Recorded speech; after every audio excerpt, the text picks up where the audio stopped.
de bizikleta proiektua egiteko ideia, edo proiektuaren jatorria dago historia aldizkari batean. Bertan aurkitu genuen artikulu bat, hitz egiten zuena bizikletaren garrantziaren inguruan emakumearen emantzipazio prozesuan.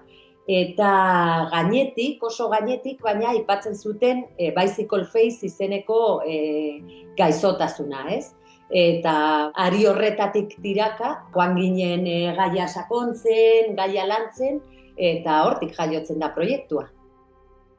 Kara bizikleta zera labur metraian, ikusten danez, erabiltzen dira artxibozko irudi dokumentalagoak direnak, fikziora jotzen dabe bai, argazkiak ere artxibozkoak direnak. Helburua zen emakumea bizikleta gainean nola errepresentatzen zen hasieratik, zine jatorrian da argazki jatorrian. Eta hortik tiraka aurkitu genituen artxibo dokumentalak eta fikziozko pelikula pilo bat. Orduan, hortik egin genuen aukeraketa bat, irudi ikoniko edo emblematikoenekin, eta nolabait artxibo desberdinak erabiltzearen helburua, bat ikustea, errealidadean edo historikoki izandako irudiak, baina bestetik ere guk kolas modura jokatzen dugu, umorea, historia horren reinterpretaziora eramaten dugu, hori hartuta, historia hartuta, eta guk berriro moldatzen dugu, montaiaren bitartez, eta beste ikuspegi bat ematen dugu emakumea eta bizikletaren inguruan. Kara de bizikleta ja pasada zine jaialde ezberdinetatik, eta oso pozik gaude, harrera oso ona izaten ari dalako, eta publikoaren erantzuna ere oso ona izaten ari da. Zinebin jaso zuen publiko gaztearen saria, hori guretzako oso garrantzitsua izan zen. Ze guretzako gazteen begirada beti da oso garrantzitsua. Gainera goraipatu zuten oso freskoa zala, oso originala, baliabide anitzaket nahasten dituela, eta guretzako hori oso garrantzitsua izan zen. Nik uste dut hori, jaialdietan edo pelikulak daukan arrakastariko bat badala, gaia interesgarria dela. Bapatean da, gaixotasun oso berezi bat, asmatua dena, eta horrek engantzatzen du.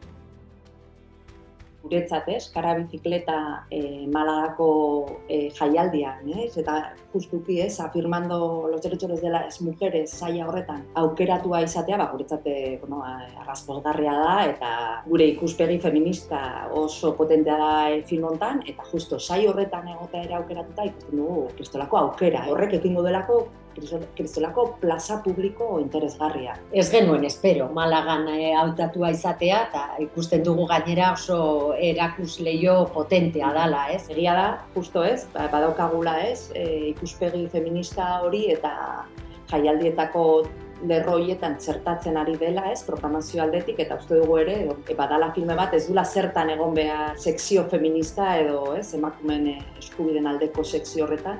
Uste dute pelikula honek publiko guztiendako, inkluso esango nuke, umeentzako ere, zuzena izan daitekela.